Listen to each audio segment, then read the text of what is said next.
Welcome to Anita's world. నేను మీ అనిత. ముందుగా అందరికీ క్రోధినామ సంవత్సర ఉగాది శుభాకాంక్షలు. ఉగాది రోజు తప్పకుండా తెలుసుకోవాల్సిన కొన్ని విషయాలు నేను మీతో షేర్ చేసుకుంటున్నాను. ఉగాది ప్రాముఖ్యం: చైత్రశుద్ధ పాడ్యమి నాడు బ్రహ్మ సృష్టిని నిర్మించడం ప్రారంభించారని నమ్ముతారు.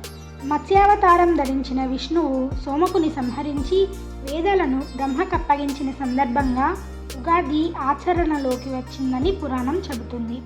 బ్రహ్మదేవుడు ఈ జగత్తును చైత్రమాస శుక్లపక్ష ప్రథమ దినాన సూర్యోదయం వేళ సమగ్రంగా సృష్టించాడంటారు.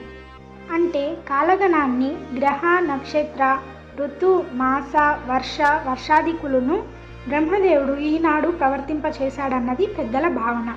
అంతేకాదు, వసంత ఋతువు కూడా అప్పుడే మొదలవుతుంది. అందుకే కొత్త జీవితానికి నాందికి గుర్తుగా ఉగాది పండుగను జరుపుకుంటారు.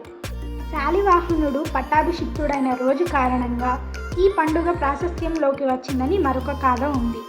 ఉగాది, యుగాది అనే రెండు పదాలు వాడుకలో ఉన్నాయి. ఉగా అనగా నక్షత్ర గమనం. నక్షత్ర గమనానికి ఆది ఉగాది. అంటే సృష్టి ఆరంభమైన దినమే ఉగాది.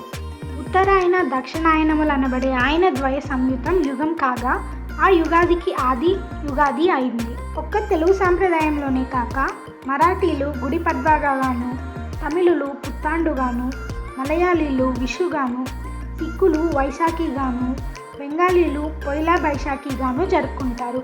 గడిచిన కాలం వెనక్కి నెట్టేసి అందమైన భవిష్యత్తుకి కోటి ఆశలతో ఆశయాలతో ఆహ్వానం పలుకుదాం. మన యూట్యూబ్ ఫ్యామిలీ అందరికీ క్రోధినామ సంవత్సర ఉగాది శుభాకాంక్షలు. ఈ వీడియో మీకు నచ్చినట్టయితే like, share and subscribe to my channel Anita's world. Thank you for watching.